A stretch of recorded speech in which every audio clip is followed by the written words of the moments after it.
आ जाओ।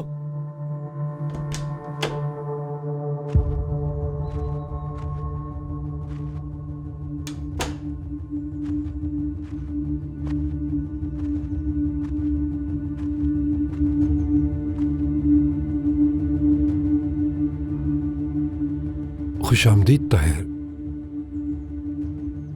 तुम्हारा ही इंतजार कर रहा था। हमारे घर को तुमने खरीद कर मेरे खानदान को बेघर कर दिया। तो उसने तुम्हें सब कुछ बता दिया। और क्या उसने ये भी बताया कि मैंने सब क्यों किया ताहिर? अपनी कमजोरी की वजह से।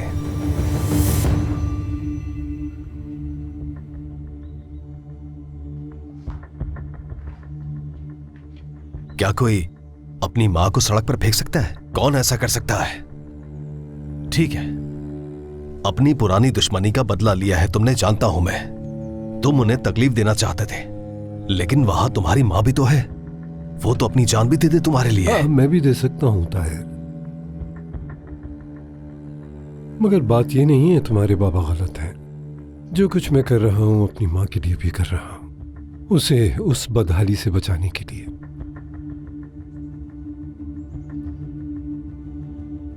बिल्कुल उसी तरह जैसे मैं तुम्हें बचाना चाहता हूं। रिशद मेरी मां का ख्याल नहीं रख सकता, सिर्फ तुम रख सकते हो। सिर्फ तुम ही उन्हें अच्छी जिंदगी दे सकते हो। समझ नहीं आ रही मुझे तुम्हारी। पहले उन्हें घर से बेघर कर दिया, अब फिक्र हो रही है। रिशद सच को मरोड़ने में बहुत माहिर है, मगर मैं वो गद्दार नहीं हूं जैसा वो मुझे कहता है। मैंने वो घर रिशद को दुख देने के लिए नहीं खरीदा, तुम पर एहसान करने के लिए खरीदा है। तुम उस घर में मेरी मां को मलका की तरह रखोगे, वो बीमारी से कराहती नहीं रहेगी। तुम सिर्फ इसलिए किसी अजनबी औरत से शादी नहीं करते कि तुम आया का खर्च बर्दाश्त नहीं कर सकते। तुम कैसे जानते हो? कैसे? किसने बताया तुम्हें? सब मालूम है मुझे, हत्ता कि वो भी जो तुम खुद नहीं जानते। तुम्हें अपनी बेटी की जिम्मेदारी लेने को किसने कहा था? जरा सोचो, जबकि वो दोनों बाप और बेटा तुम्हारी पीठ पीछे काम करते हैं। वो घर तुम्हारा है, उस उम्र का नहीं जो अपनी जोर का गुलाम बना फिरता है, और ना उस बाप का जो अपने बेटे से मोहब्बत करने के काबिल ही नहीं। मेरे बाबा मुझसे बहुत मोहब्बत करते हैं, और तुम्हें इस सबसे क्या फर्क पड़ता है? मुझे फर्क पड़ता है ताहिर, मुझे वाकई फर्क पड़ता है।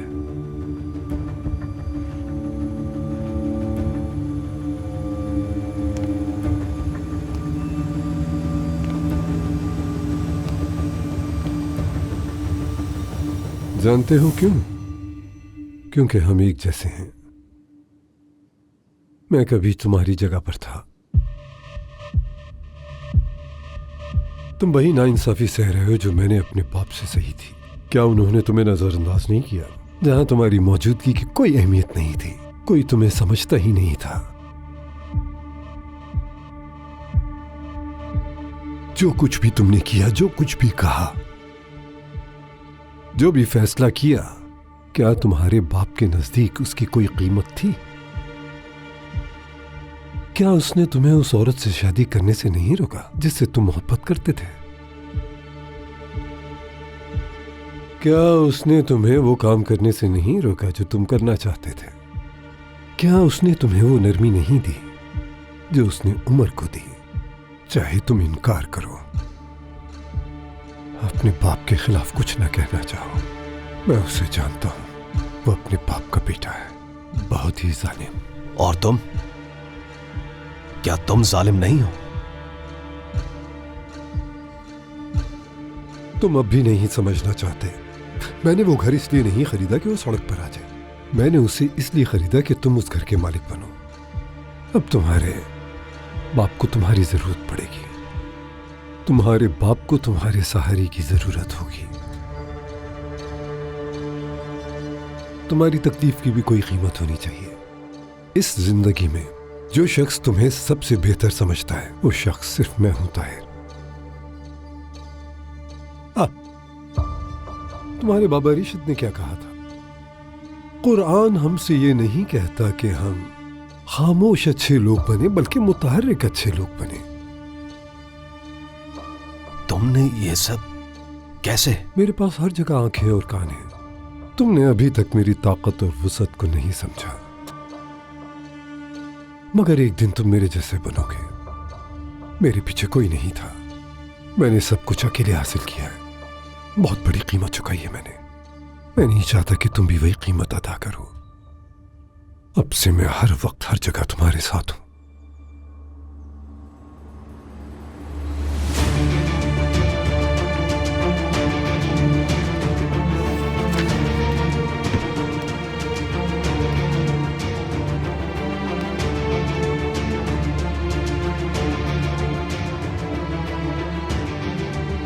ये घर की रजिस्ट्री है, पहले ही तुम्हारे नाम कर दी गई है।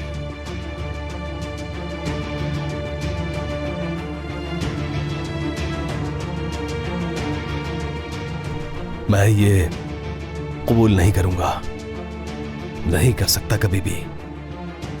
वो घर मेरे दादा की निशानी है बाबा के पास, दुख होगा उन्हें।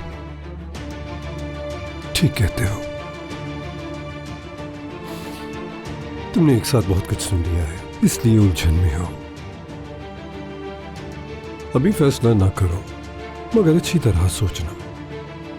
अपनी सारी तकलीफ को याद रखना। यकीन करो, तुम्हारी तकलीफ के मुकाबले में इस घर की कोई हैसियत नहीं है। ये जिंदगी तुम्हारी मकरूज है।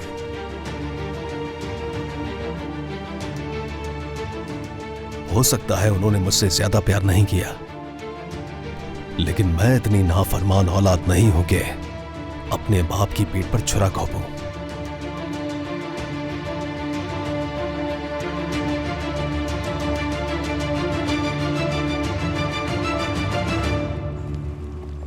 ताहिर, ताहिर, मुझसे नाराज मत हो। मैं उनसे बिल्कुल भी झूठ नहीं बोल सकता। तुमने मुझे धोखा दिया है। मैंने तुम्हें दोस्त कहा, तुम दुश्मन निकले। ऐसा नहीं है। मैंने जो कुछ भी किया सिर्फ तुम्हारी वजह से किया ताहिर। हमें तुम्हारी बहुत ज्यादा फिक्र है। दोस्त और दुश्मन की पहचान होनी चाहिए तुम्हें। तुम ये कैसे कह सकते हो? तुमने मुझसे झूठ कहा है। दोस्त समझकर सब कुछ पूछते रहे और उन्हें जाके बताते सच रहे। तो तुमने भी नहीं बोला, झूठ पर झूठ बोलते रहे। अगर मेरे बाबा मुझे ना बताते तो मुझे सच का पता न चलता। और तुम्हारे बाबा को किसने बताया? और जब उन्हें मालूम हुआ तो उस वक्त तुम्हारे ऊपर शेख साहब का हाथ था, और यही वजह है कि वो तुम्हारे पास पहले आए। हर चीज का वक्त होता है ताहिर, और तुम समझ सकते हो कि मुझे उनका हर हुक्म मानना पड़ता है।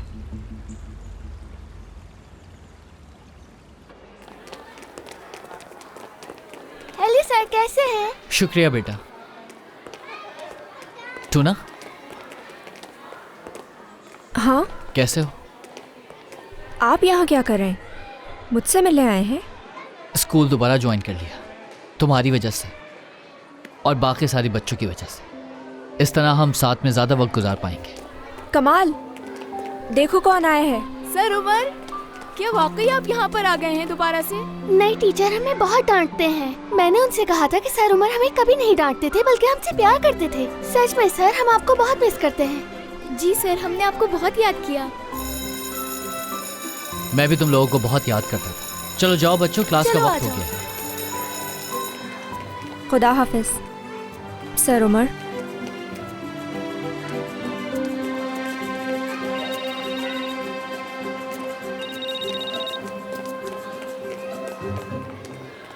भाई, उमर, कहाँ हो तुम? स्कूल में हूँ भाई। कौन सा स्कूल? स्कूल दोबारा ज्वाइन कर लिया मैंने। अच्छा, तो पेंटिंग का क्या हुआ? वो शायद मेरी किस्मत में नहीं थी। खैर, आप बताएं। ठीक है, फिर आमने सामने बैठकर बात करते हैं। मैं आ रहा हूँ तुम्हारे पास। कहाँ स्कूल? हाँ, क्या मैं वहां नहीं आ सकता? आ सकते हैं, बस मैंने सोचा कि हाँ बस ठीक है, मैं ज्यादा देर नहीं रुकूंगा।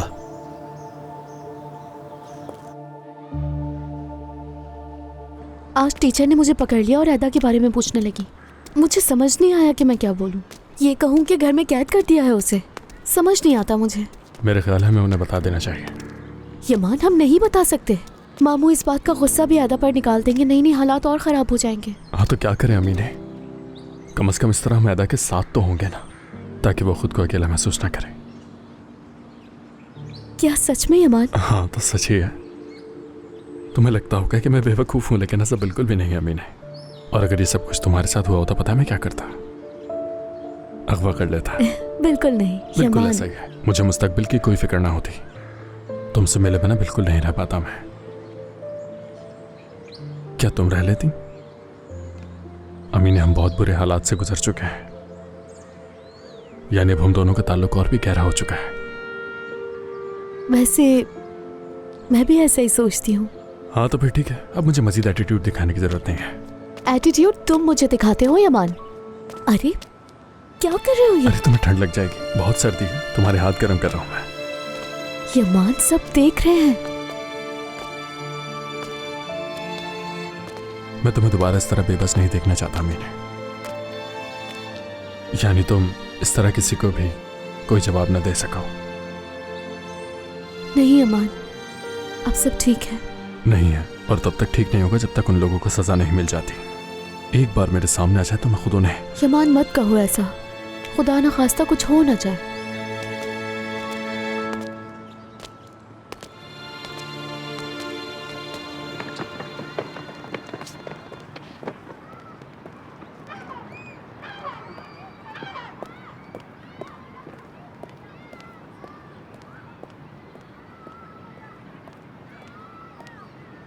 शुक्रिया, अल्लाह तुम्हें खुश रखे। आपको भी।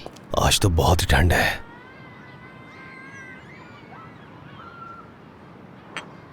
क्यों आए हैं यहाँ? मैंने तुमसे पूछा तो था, अगर नहीं चाहते तो मना कर देते। अल्लाह अल्लाह। आज से पहले मुझे ये बताएं कि आप कब मिलने आए मुझसे? हाँ, नहीं आया मैं। ठीक कह रहे हो तुम। देखो, मेरे भाई होने की हैसियत तुम्हारी तरह ही महदूद रही। उमर, मैं कभी कभी उल्टी सीधी बातें कर लेता हूं तुमसे, लेकिन सुनो, याद रखना इसमें तुम्हारा कोई भी कसूर नहीं है, ठीक है? आज यहां इसलिए आया, मेरा दिल चाह रहा था तुमसे मिलने के लिए। आखिर भाई हो तुम मेरे। मैं नहीं चाहता कि हम भी उनकी तरह बन जाएं उमर। बाबा और उनके भाई की तरह वो दूर हैं एक दूसरे से, अजनबी हैं, दुश्मन हो गए एक दूसरे के। ऐसा कभी नहीं होगा भाई। आप मेरे लिए भाई से भी बढ़कर हैं।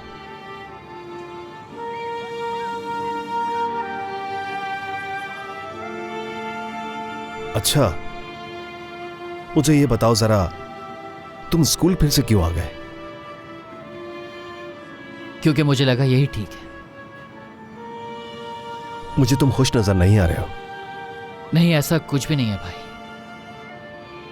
मुझे स्कूल पसंद है और बच्चे भी पसंद हैं। तो फिर क्या मसला है?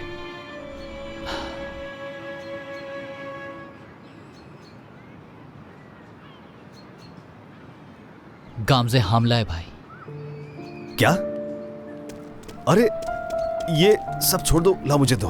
कितनी खुशी की खबर है। आओ गले लगो मेरे, आओ आओ आओ। मेरा भाई बाप बनने वाला है और मैं ताया।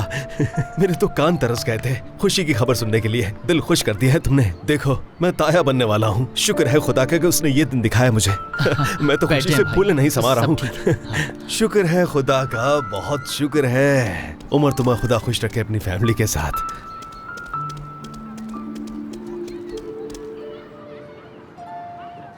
देखो, तुमने फिर सबसे आखिर में मुझे बताया। अगर मैं यहां पर ना आता तो तुम मुझे बताते भी नहीं ना। हाँ यार, तुम ऐसा क्यों करते हो मेरे साथ? नहीं भाई, मैंने सिर्फ आपको बताया, बाबा भी नहीं जानते इस बारे में। वाकई में? देखो उमर, वो मैं इस बात से वाकई बहुत खुश हुआ हूं कि तुम बाप बनने वाले हो और मैं ताया। और इस बात की ज्यादा खुशी है कि तुमने ये बात सबसे पहले मुझे बता दी है। इस बात का जिक्र आप किसी और से मत कीजिएगा, क्योंकि अभी किसी को बताया नहीं है। जिनको पता है इत्तेफाक से पता लग गया है। लेकिन क्यों? किसी को क्यों नहीं बताना चाहते?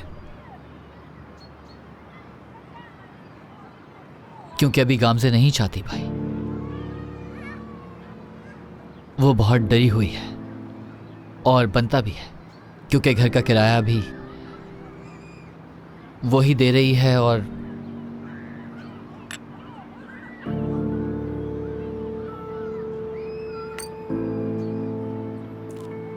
और तुम?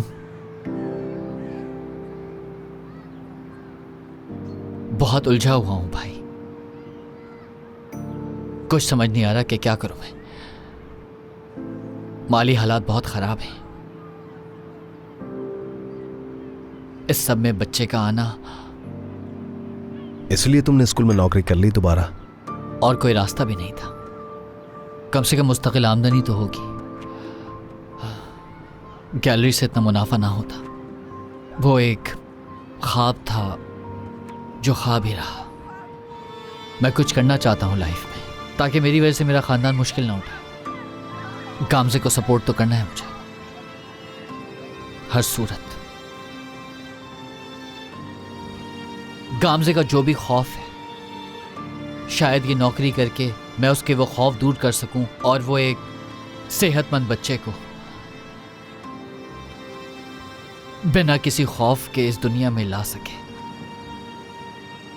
मैं चाहता हूं कि उसे भरोसा हो मुझ पर कि मैं अपने बच्चे और उसका ख्याल रख सकता हूं, जिम्मेदारी उठा सकता हूं। मुझे एक अच्छा बाप बनना है भाई। टूना की किफालत भी मैं उस तरह से नहीं कर पाया। उसको मुझ पर भरोसा नहीं है।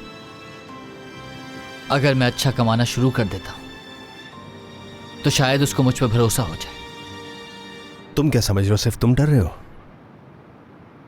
कोई भी बाप ऐसा नहीं होता जो ये खौफ महसूस ना करे। याद रखना, यह हिम्मत तब आती है जब तुम अपने बच्चे को अपनी गोद में उठाओगे।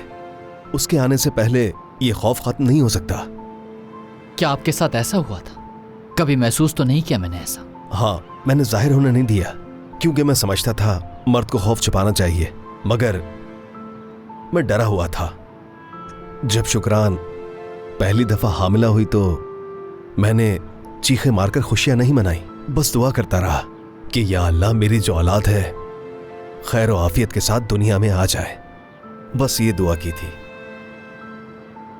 लेकिन जब वो पैदा हुई और मैंने उसे अपने हाथों से उठाया, अपनी गोद में लिया उसे, तो मुझे डर लग रहा था कि कहीं मेरे हाथों से न गिर जाए वो। तो बाबा ने कहा, डरने की जरूरत नहीं है, बेटी है तुम्हारी, उठाओ इसे। फिर मैंने उसे अपनी गोद में उठाया। अपनी बड़ी बड़ी आंखों से उसने मुझे देखा।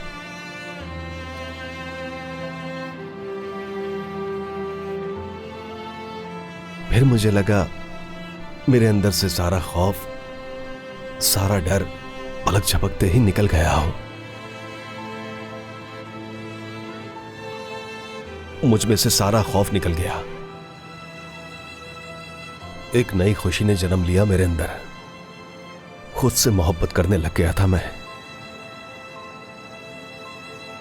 अपना आप नजर आता था मुझे उसकी आंखों में, जैसे वो मुझसे कह रही हो कि बाबा आप हमेशा मेरी हिफाजत करेंगे। तब मैंने खुद से कहा, ये मेरी बेटी है, ये मेरी जिंदगी का हिस्सा है। वो मेरी गोद में लेटी हुई मुझे देख रही थी। एक भरोसा था उसे।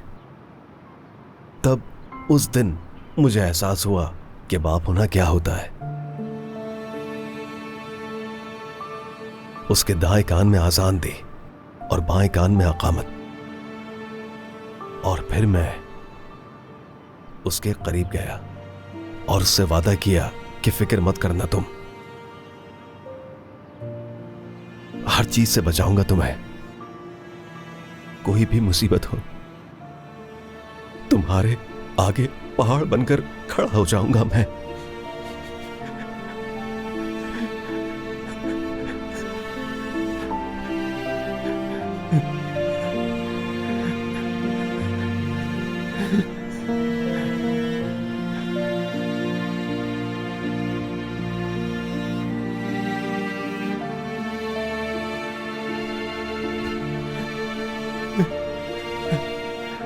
मैं नहीं कर सका, नहीं कर सका मैं। लेकिन तुम मेरी तरह बिल्कुल नहीं, तुम कर सकते हो। मुझे नजर आ रहा है कि तुम एक अच्छे बाप बनोगे, इसलिए फिक्र मत करना कभी तुम। शुक्रिया भाई, इंशाल्लाह गाम से भी ऐसे ही महसूस करेगी।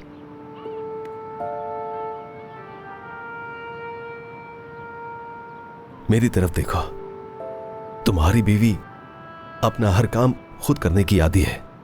क्या वो इस वजूद को खत्म करने की कोशिश कर सकती है? नहीं भाई, ऐसा बिल्कुल भी नहीं होगा। मैं जानता हूं कि वो डरी हुई है, लेकिन वो ऐसा कदम कभी नहीं उठाएगी, वो भी मेरी इजाजत के बगैर। ऐसा कुछ नहीं होने वाला। तुम्हें इतना यकीन है?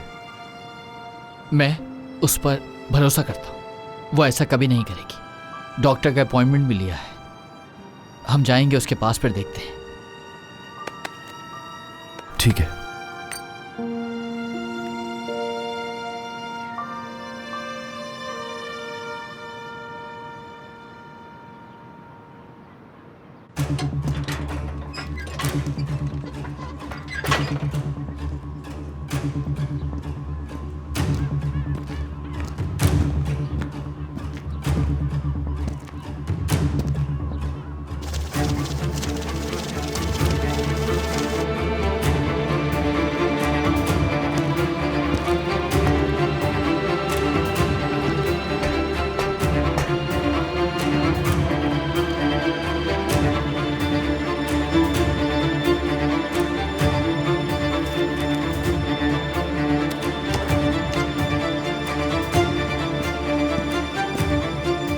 कौन हो तुम? क्यों आए हो? समझ तुम हो? किसने भेजा है तुम्हें? अमीन भाई ने सलाम भेजा है तुम्हें। वालेकुम अस्सलाम। रकम लाए हो? हाँ।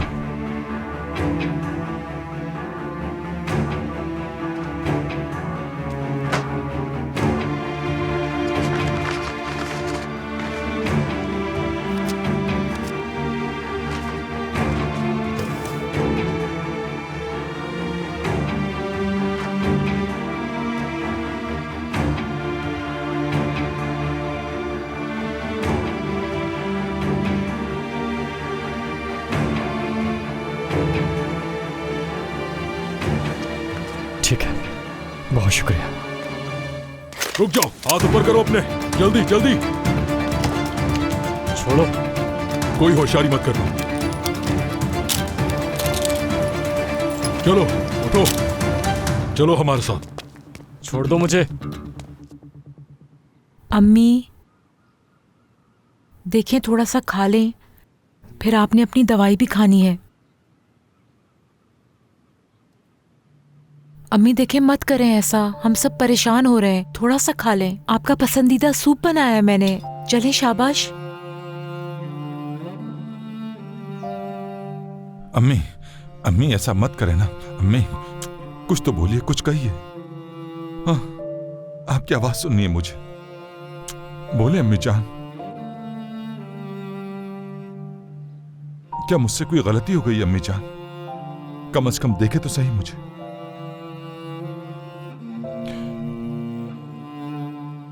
बुलाना पड़ेगा डॉक्टर को, डॉक्टर को दिखाना पड़ेगा, दवाइयां बदलनी पड़ेंगी मुझे लगता है।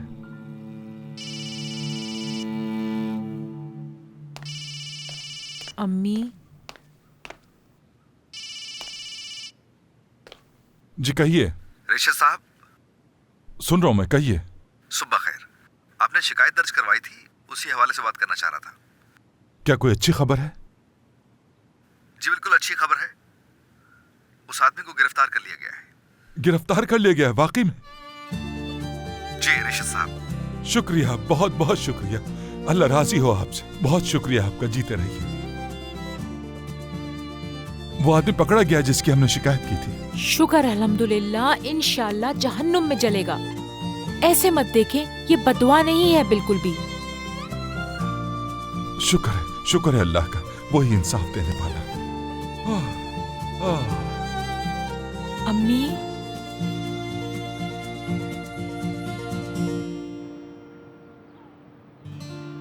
अल्लाह तुम्हें हिम्मत दे मेरे भाई।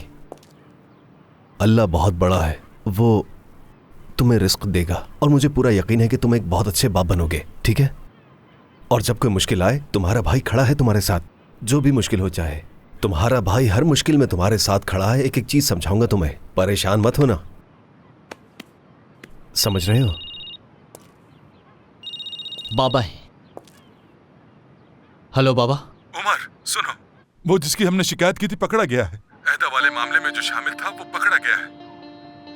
ओह शुक्र है खुदा का बाबा। क्या हुआ? मैं अदालत के लिए निकल रहा हूँ, मुझे बात करनी है उस शख्स से। ऐसे नहीं जाने दूंगा उसे। ठीक है बाबा, हम लोग भी साथ में आते हैं वहाँ पर। क्या हुआ, क्या कह रहे हैं? ठीक है बेटा उमर, वैसे तुम्हारे साथ कौन है? भाई के साथ हूँ बाबा। मुझे भी तो कुछ बताओ। सुनो, अदालत में ताहिर को काबू में रखना होगा, थोड़ा जज्बाती है। बिल्कुल ठीक है बाबा।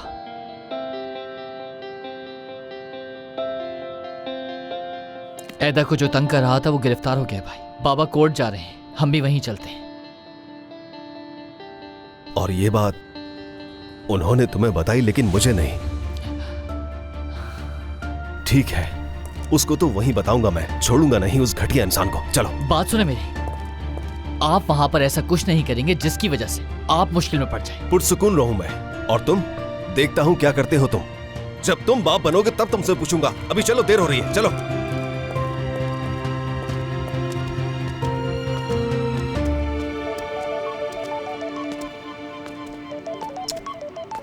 सुबह से लेकर अब तक चौथी बार कॉल कर रही हैं कि थक चुका हूं अब मैं बहुत।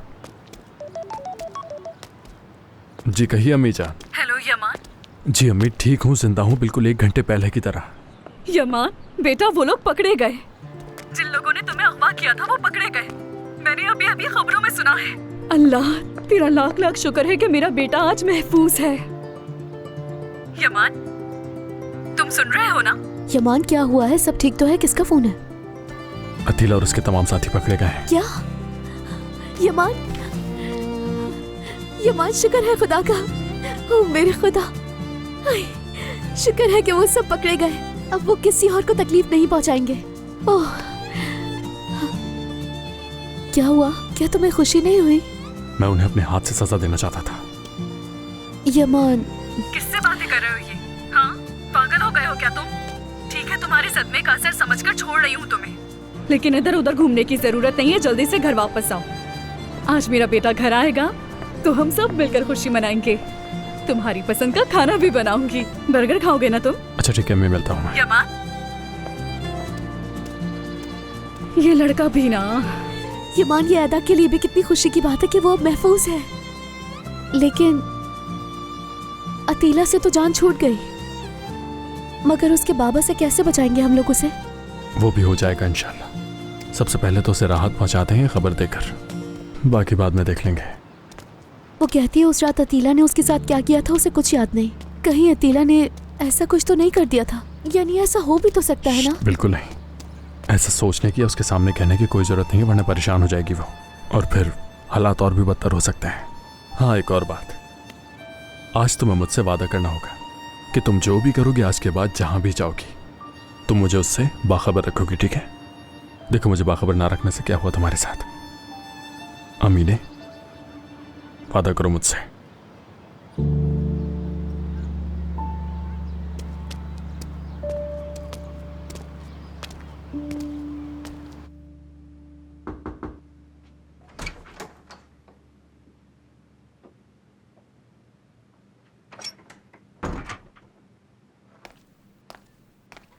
ऐदा,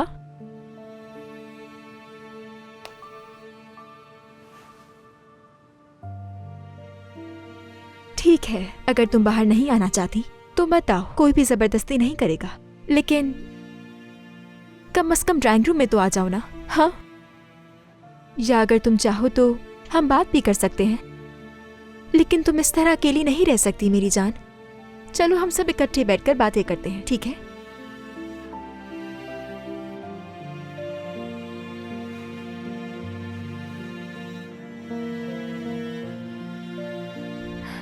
नहीं नीलोफर, तुम जाओ, मुझे किसी से बात नहीं करनी, अकेला छोड़ दो मुझे।